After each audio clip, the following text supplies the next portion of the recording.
Welcome to the Multifamily Zone, where business meets family. We explore what the entrepreneur life looks like from the family perspective. Now here are your hosts, Julia and Gino Barbaro. Hey everyone, this is Julia Barbaro, host of the Multifamily Zone podcast. I am here with my co-host, my husband, and the co-founder of Jake and Gino, Gino Barbaro. Hi, Joel. How you doing? Hey, I'm doing really good. So what's going on? Well, we have two great guests that I want you to introduce.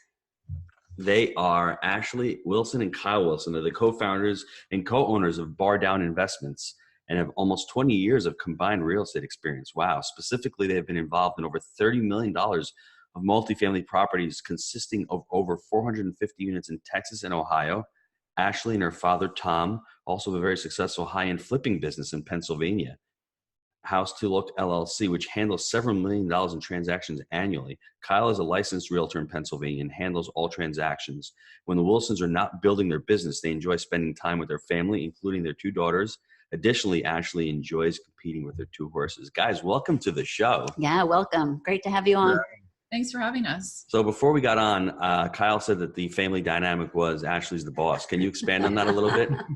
I mean, that's no different than real life typically, so we wanted to just translate that over to business, right? So how did you guys get into real estate? Well, both Kyle and I had success early on in our careers. Kyle used to be a professional hockey player, and I worked in pharmaceuticals. I did clinical R&D, so we both were compensated very fairly and at the onset. So we had all of this capital, but we didn't know where to put it. Kyle is very financially driven, and he looked into all the different avenues of where we could invest, and he kept circling back to real estate. So approximately 10 years ago, we purchased our first property, and we started with short-term rentals, and that transitioned into long-term rentals, then flipping, and then ultimately multifamily. We've done a few other things along the way too. We've invested in gold and silver, like actual gold bars and silver. We have in a vault, and then we are in notes, and I think that's it for right now. Pretty good summary. But that's how it all got started. So Kyle, why are you financially driven?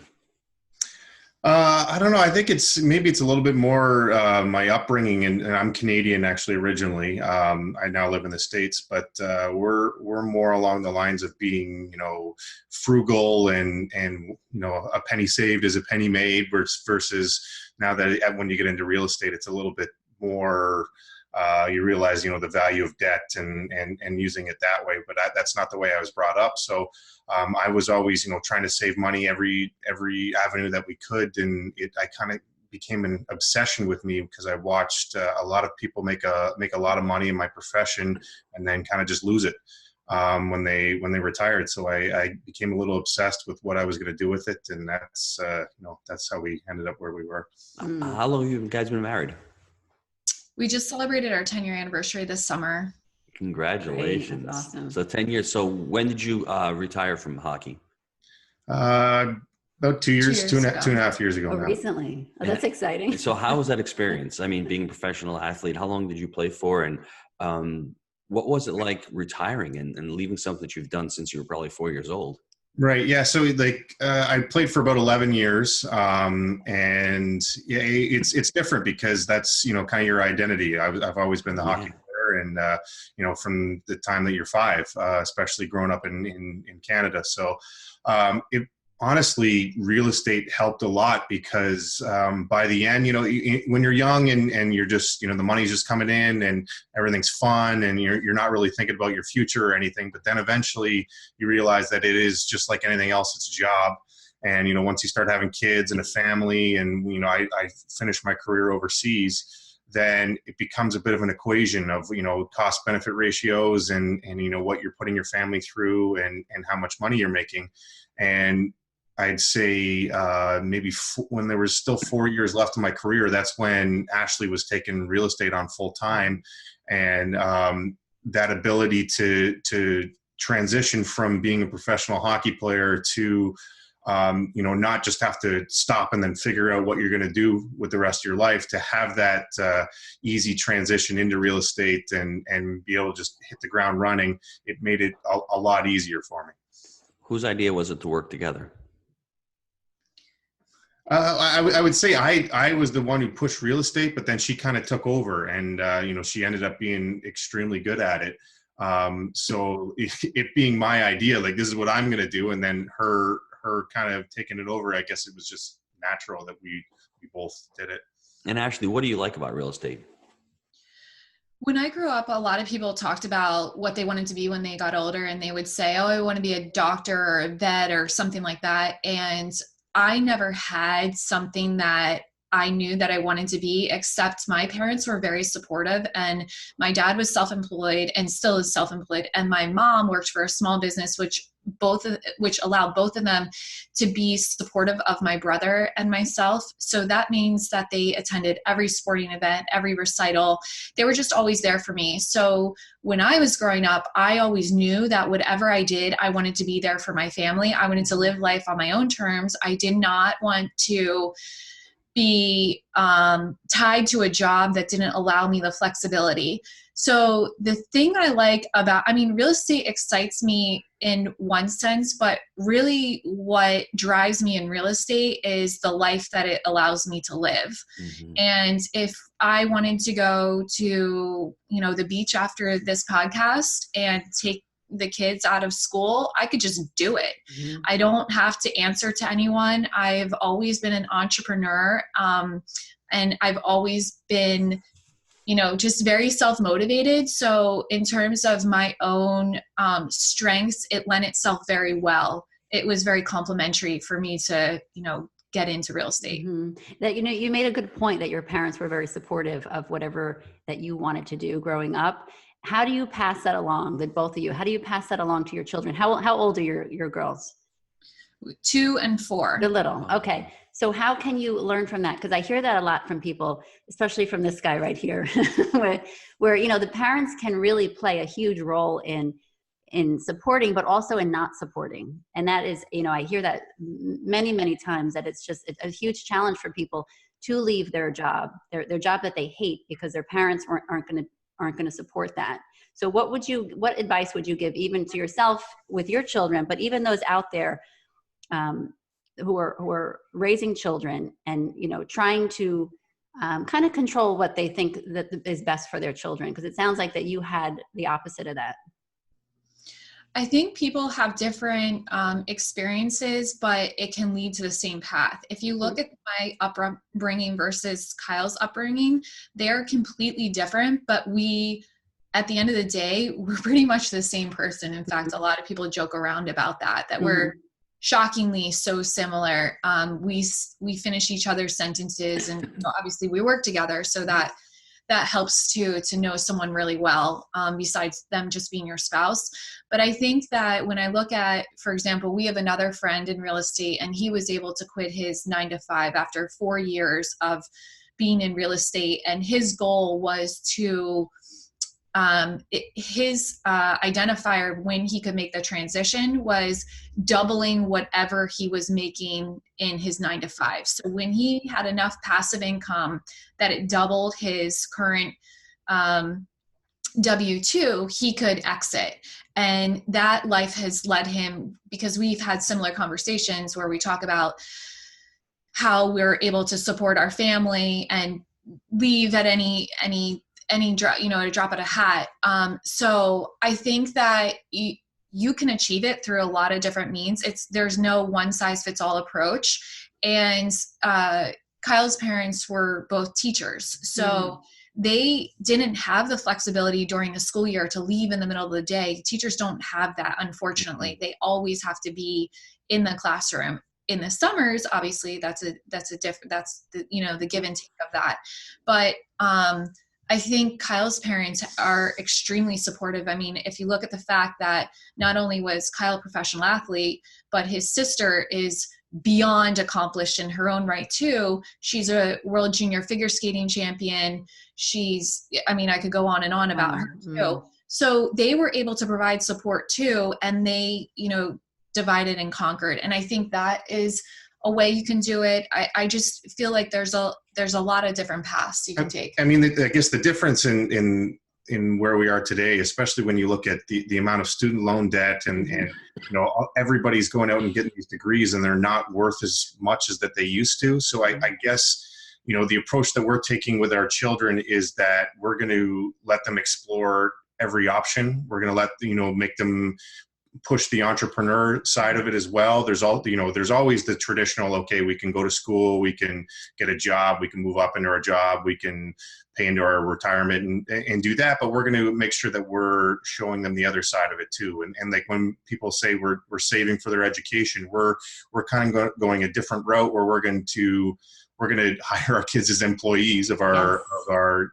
business, and we're going to contribute to their IRA. And then when they get to college age, they can decide whether they want to use that for college or they can buy a rental property or do whatever they want to do. So we're not going to push them the traditional route. If that's the way they want to take, that's fine. But we're going to make sure that they know all the different options. So Jay Scott was on the podcast last week and he told me the same thing. He's putting money into a Roth IRA for his kids, and the Roth IRA can invest in their syndication. So it's like, it's like the entrepreneur, like the 5% of the people that I speak to, and I speak to more people because it's who we attract, right?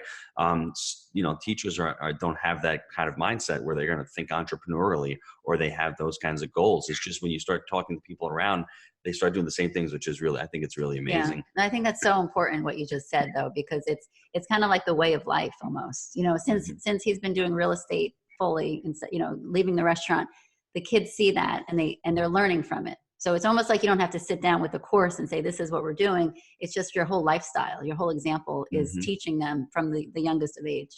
What are the pros and cons? Let's look at the pros first of working together. What do you like about working together? you can hit this.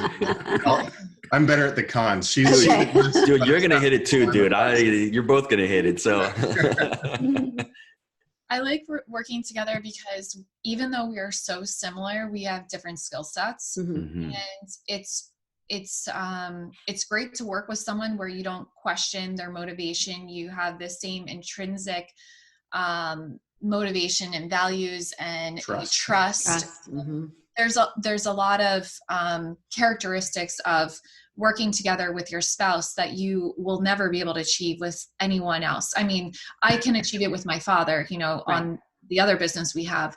But you always question, when you're working with someone who isn't family, how long are they in it for? Are they motivated by the same reasons? Do they see the goal, the end goal the same way you do? And life happens to them, right? Too. Like we've learned pretty quickly that, you can make plans, but then, God laughs at your plans, right? So it's it's one of those things where as things change, we had a business partner just a couple months ago that we were working he was doing great, and his life just changed, and it wasn't anything that he did or, so he said, hey, I got to take a step back. And we're like, that happens. And we got along really well with him, but that just happens to them versus life changes. It happens to both of us at the same time. So we have to adjust the same way. And it's, you're always going to have that partner.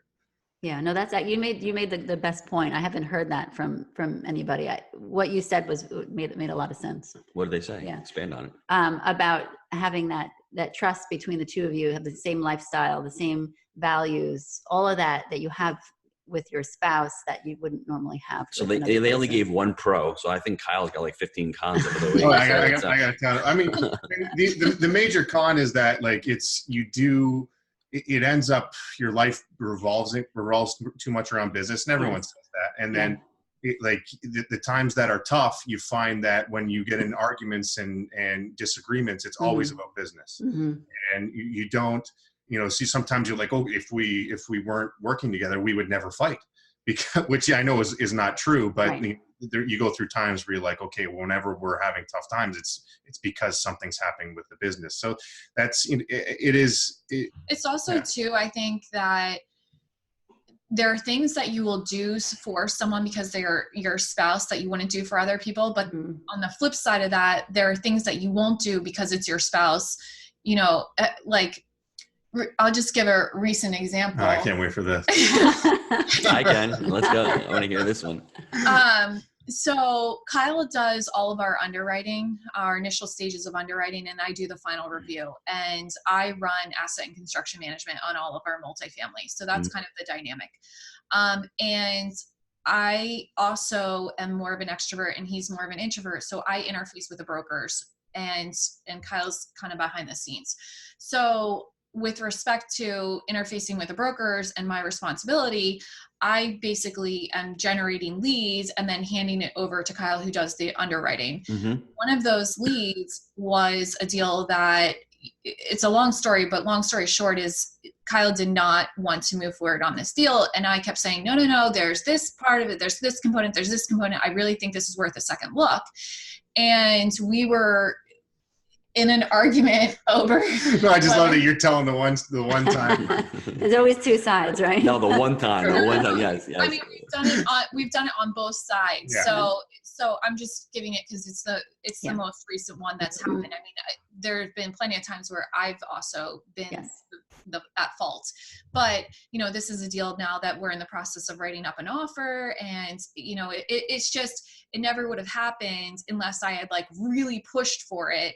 But he also never would have said no to looking at it a second time if I wasn't his spouse. If I was a colleague, he probably would have just done it, so. She's not telling the story that, a couple days before that, she forced me to spend 2 hours running a deal that ended up being, just as I said, nothing. Yeah. But, that is true. Yeah. So, there's always a give and a take, but, that's the beauty of working together, I guess. So what's the learning lesson from that? I think we have to be very clear on our responsibilities and knowing if it's checks certain tick boxes that we should give it a second look. I mean, we're pretty good at that. And the problem is there are anomalies. There's, not everything.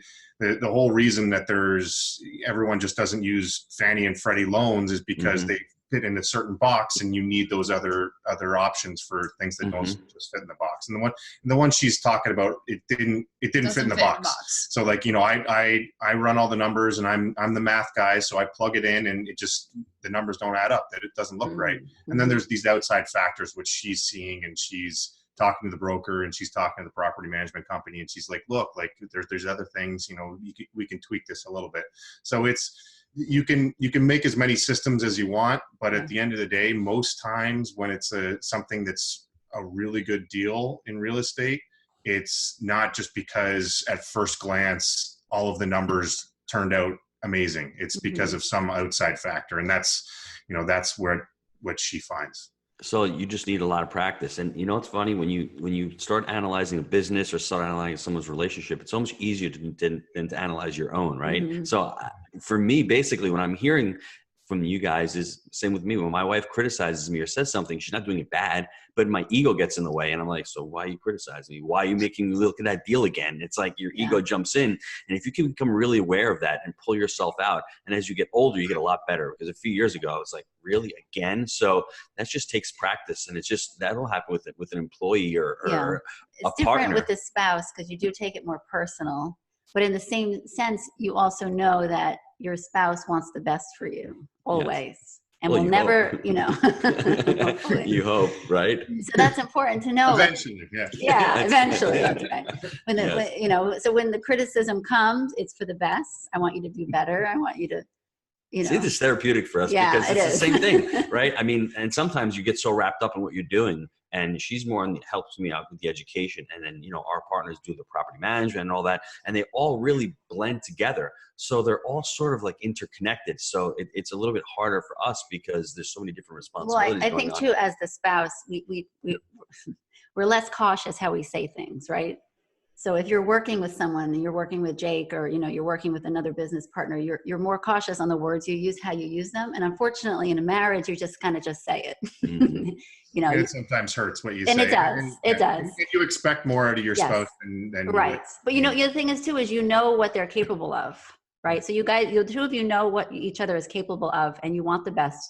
So sometimes it comes out wrong, but I think it's important to just kind of be aware, and that's kind of in just the marriage in general, is to be aware of how you say things to each other. Because you'll see as the kids grow older, your kids will start copying you and saying things that you say, and it's kind of an eye opener. It's like, oh my gosh, I do say that, you know? So it's very important for us all as couples with, you know, with children to watch and be aware of how we communicate with each other in business too. And you mentioned the con of, you're always talking about business and you argue and everything. To me, that's a pro. I'd rather be connected with my wife that way and really share what I'm doing a lot. Like people might have that separate. I wouldn't want my wife to go to work all day and just be not around and not know anything that she's doing, and then come home and like sort of have some type of life. We're intermingled here. And as we grow, we're doing more with life coaching and we're doing a podcast and all. So I get to share more experience with her. So that can definitely be a con, but I see that as a pro. You know, what do you think about that? Well, it depends on your personality, to be honest. There's certain people who I believe are more wired towards, you know, like they work to live, where, you know, a job is just a means towards an end of having a good life. Where there's other people, I would say Ashley's more of a true grown entrepreneur, where like she really just, you know, business excites her. She, you know, doing well in business and most people in real estate are that way. So if you're the type that, you know, you just want to go and make as much money as you can at your job so that you could do your other stuff, and then that would probably be a con. But if you're the personality, which probably seems like you are, that, you know, your job excites you and you get fulfillment out of doing your job, then that's going to be a pro, in my opinion. So then you should probably do something like a DISC assessment or a flow assessment, because you have to know your personality, because if you're the W-2 employee, you're never going to make it, right? Because you're constantly thinking about what to do and growing. And that's part of life. If you enjoy your job, you don't need the other stuff. You don't need to go buy those toys because you're enjoying what you're doing. So it's important that when you get into this business that you know your personality. And if you've got to be that hard driving CEO and lifting up all of the boats, you have to do that. But that's important that you really know that kind of person, because to me, going out and working 8 or 9 hours a day and then just going out and having fun, the other stuff, I never experienced that. I was always an entrepreneur from when I was out of college. So that's tough. Kyle, when you switched from being the pro athlete going and becoming an entrepreneur, what was difficult for you? What was challenging for you? I mean, it's obviously a huge change, because I went from, I would be at the rink for probably 4 hours a day, and then that's it. And then you can kind of, and it's also quite different where you turn it on and turn it off. And it was a balance between, I really had to learn to shut it off, because you don't want to spend I don't want to have things go wrong at the rink and then come home and take it out on my wife and my family. Sure. I want to be able to keep two separate buckets.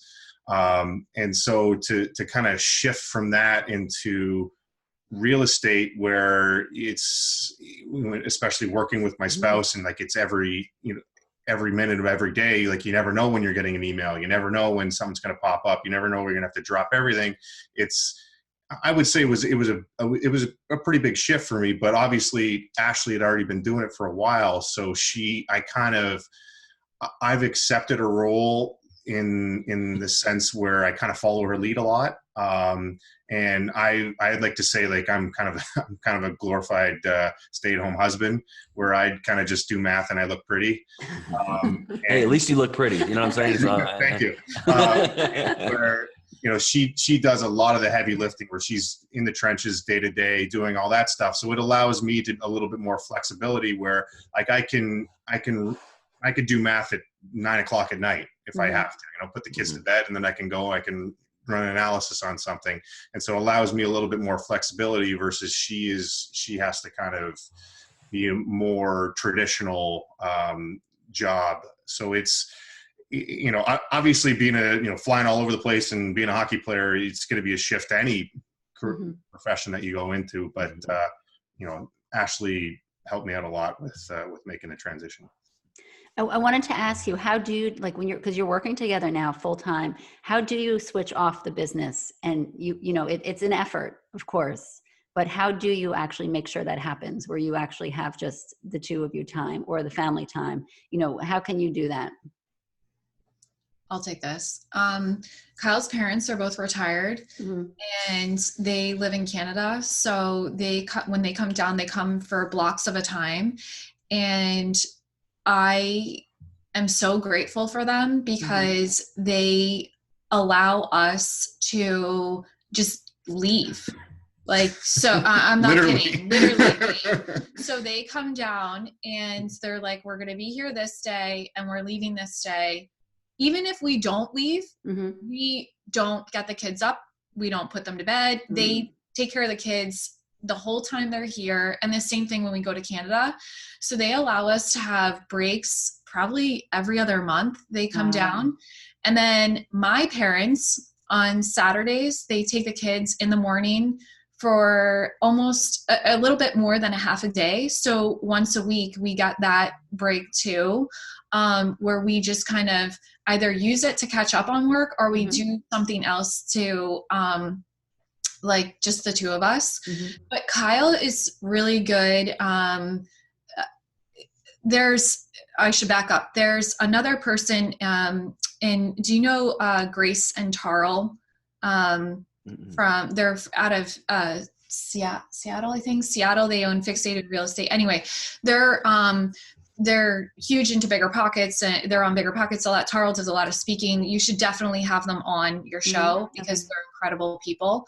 But Grace talked to Kyle at the Bigger Pockets about what is it? Love languages. Yeah.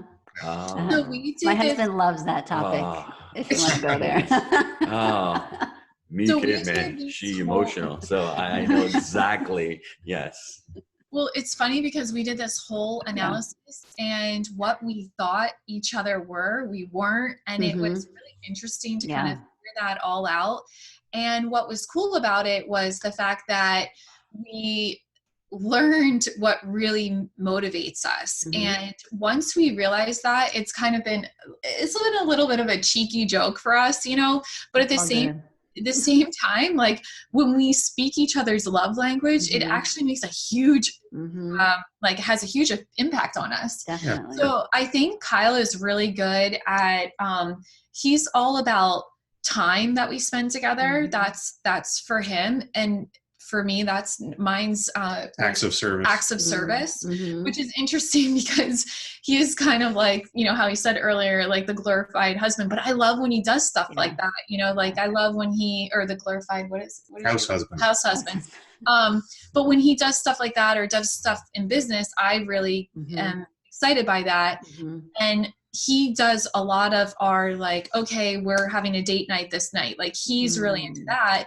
So we have a good balance, especially, I think that really helped us a lot learning that. Definitely. Yeah. I mean, it's tough. Like when you have kids and you have work together, it's easy to just get on the wheel and just keep going and keep going and keep going. And sometimes it takes an event or whatever for you to be like, step back and be like, okay, let's reevaluate. And I don't know, we've been trying to put it on the calendar more to, let's, you have your family life, you have your business, and then you actually have your life as a couple that you have to set aside time for all of these different things and just make sure that you put it on the calendar.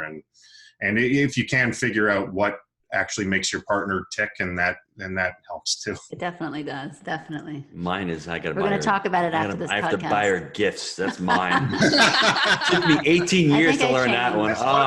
Finally, when he figured it out, now I'm like, all right, you don't have to anymore. That's what I'm saying. So it took me a long time. I'm a slow learner. You know what I'm saying? It's like really gifts. I mean, that's pretty easy though. When you have certain, like mine is like quality time. I love time. You can actually kind of figure out like, when can you fit in quality time? You got the easy one, gifts. You just figure out what they like and keep. Yeah, but that's awareness, right? Because for me, it was challenging. We have 6 children. So it's like every month we have a birthday going on. And it wasn't because of the money, but sometimes it's just draining. It's and sometimes you just forget, like you said, those simple little things. And then when Christmas time comes, I'm frugal like you, Kyle. I mean, I just heard her say last night, we're going all out this Christmas. I'm like, really? I meant for decorations. When I hear that, I'm like, my head explodes. It doesn't matter how much money you make. It's just that frugality kicks back in, right? So I'm like, gifts, really? No, I wasn't talking gifts. And the other thing is, we live in a great country, right? So I don't ever want to wait for something to be able to buy her. She has a carte blanche. She can go buy something. But it took me that ability to say, that's not really what she wants. Ultimately, she wants something from me with thought in it. And it was really hard. And I'm glad you said that. So everyone out there, Google the 5 love languages and see what that is, because it really does make a difference. You know, it's funny because that's something so simple, and it takes the awareness, like you were talking about. Sometimes you don't even have to talk about it. If you pay attention to your spouse, you'll know what it is, because usually they're asking for years and years and years.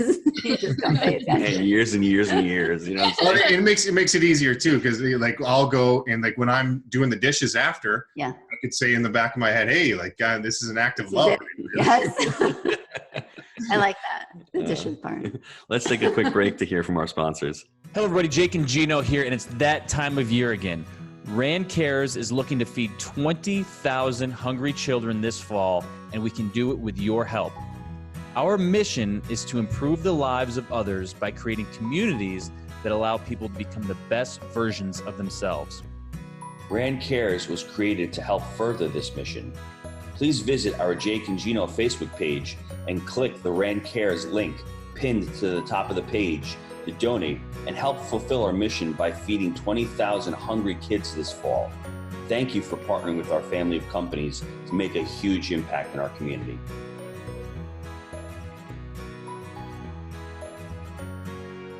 Ashley, I want you to give me a couple of just tips for the listeners on how to, start working with your spouse. What's like the best way to start working with a spouse? Well, I think the first thing to do when you're working with anyone, it doesn't matter whether it's your spouse or not, is to figure out what your strengths are and what your weaknesses are. And then do the same thing with your spouse. And what you're trying to do is match what you're good at with the tasks that are needed to execute the job. And then also trying to understand the natural disposition someone has, how they tackle problems and challenges. I don't really look at working with my spouse any differently than I do working with, when I look to partner with someone on a large multifamily property. Someone once said on a podcast, and I wish I knew who it was to give them the credit, but it definitely wasn't me, but it was the 3 C's, and it was talking about competency, character, and capacity. And I think those 3 C's apply also with your spouse. With character, that's kind of a given, so you probably don't have to go through that. But competency, you really want to make sure, not necessarily, can they do this, but can they do this based on the skill set that they naturally have? Are they the best fit for the job? And then in terms of capacity, you're going to know what your spouse's workload is better than anyone else, maybe even better than your spouse themselves. So really looking at that from a very analytical, non-emotional viewpoint, I think is critical to determining whether or not it would be a good fit to work with your spouse. I get asked constantly on whether or not you should partner with a family member, whether it be your spouse, brother, whomever, father. And what I always say is it works for me, but that doesn't mean it works for everybody. You really have to diagnose what you're good at, and also can you work with your spouse? I'm really good at turning on and off work, so I can get in a fight with my dad or with Kyle and the very next second be over it. My dad can do that. Kyle has a little bit harder time. Can't do it. He can't do it. Yeah. I was trying to be polite, but he can't do it. Yeah. But I have to be cognizant of that, because I know that if we fight in work, it's going to carry over to when we're having dinner. So I have to make a point to give him the time that he needs to work through the issues so we can then move on. So just really understanding all those nuances, I think, will set you up for success. So Kyle, I'm going to let you listen to this sentence, and I'm going to let you diagnose it for a second. What people say is about them. What you hear is about you. So just let that sink in for a second, because we hear that all the time. I learned at a coaching school, and for me, it's really profound because we can be getting into an argument. And if I'm coming from an ego state, I'll give you an example. Somebody drives by in a Lamborghini, and I could be like, that's awesome. Or I could be like, what a jerk.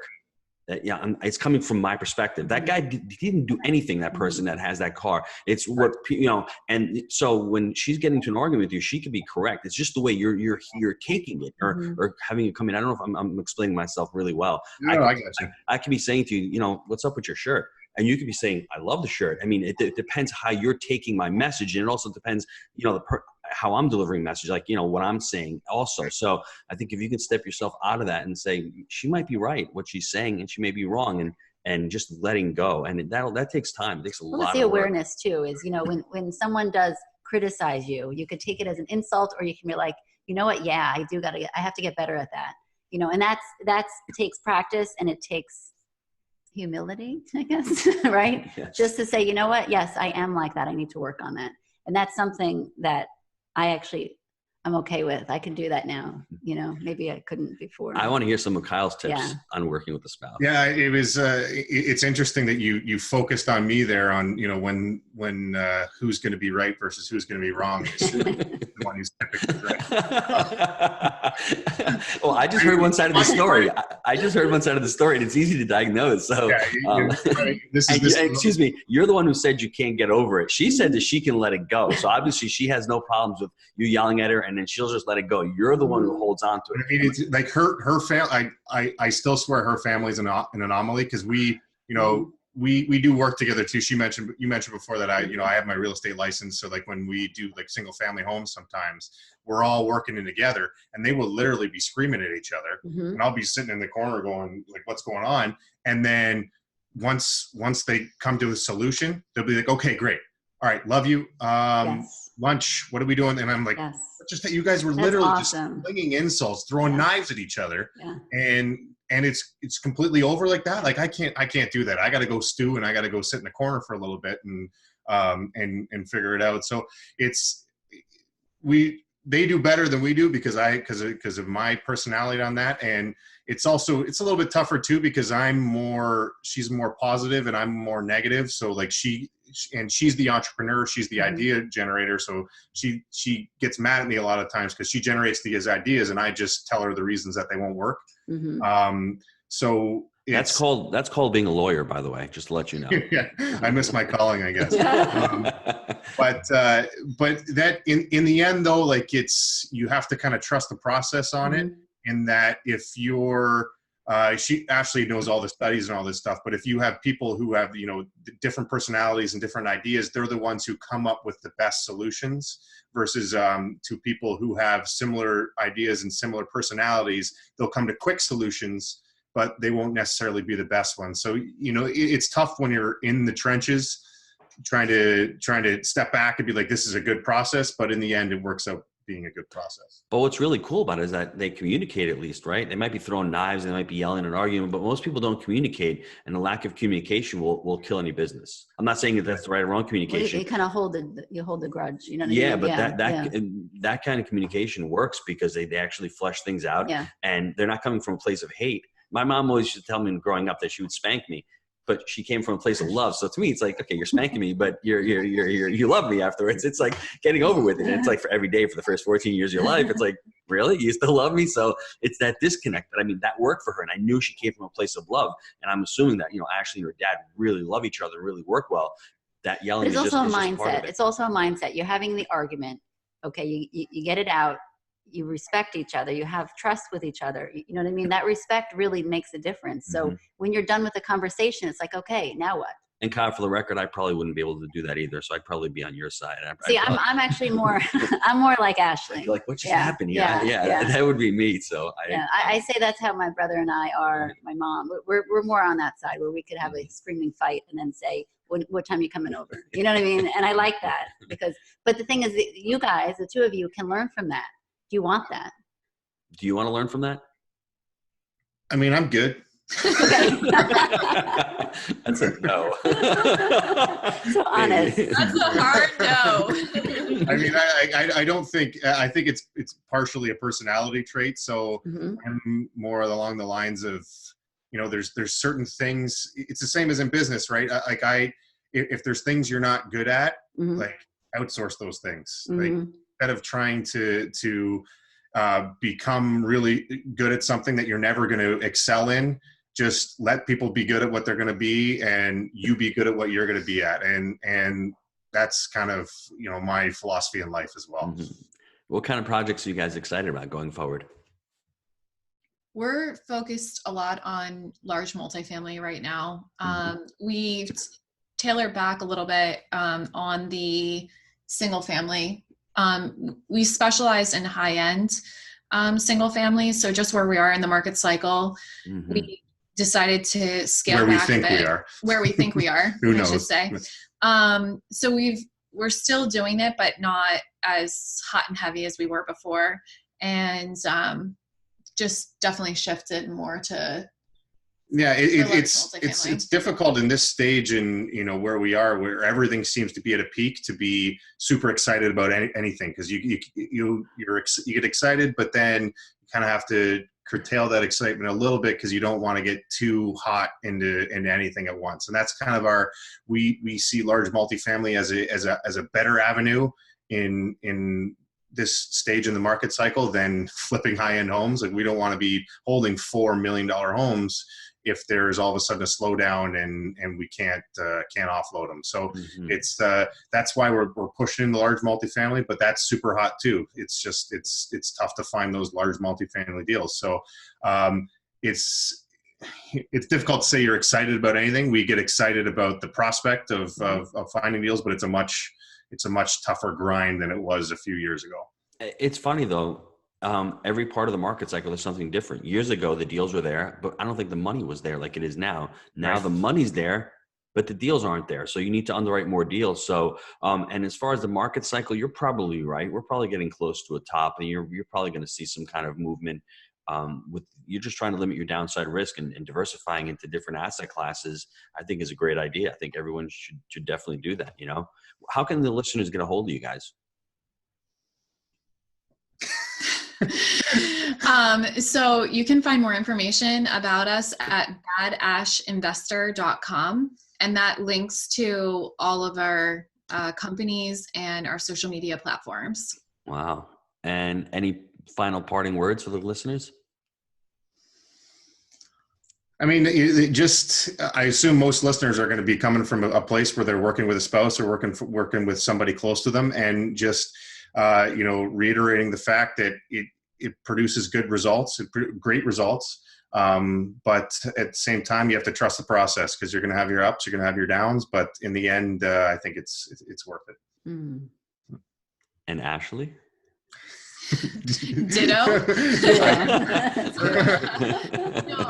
I really enjoy working with Kyle, and I always knew that we would work together one day. When we both had different careers at the beginning, we just have very similar mindsets, but we also have, just reiterating what I was saying earlier, different skill sets. Mm-hmm. So I think that complements itself very well in business. And for us, if you are someone motivated by being able to be there for your family and really be able to trust the partner that you're working with wholeheartedly, there is no better structure of a business than partnering with your spouse.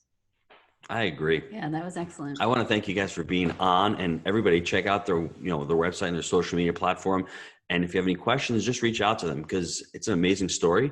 Someone who's a professional athlete, someone who's an entrepreneur, professional athlete ends and needs to find something else to do. And it's great that you guys got together. Mm-hmm. You have a little family. I hope you have a few more kids. That would be great too. Continue. Well, I'm happy with our man-on-man defense that we have. You never know. Let me tell you something. I'm going to leave it off with this. Buying multifamilies is like having a lot of kids. The first one is really hard. The second one is, like you said, man-to-man. The third one is okay. By the fourth one, you're going to get really good. You're going to enjoy it. So just remember that. So once again, thanks for being on, and we appreciate you guys. Thank you. Thank you. Thanks for having us.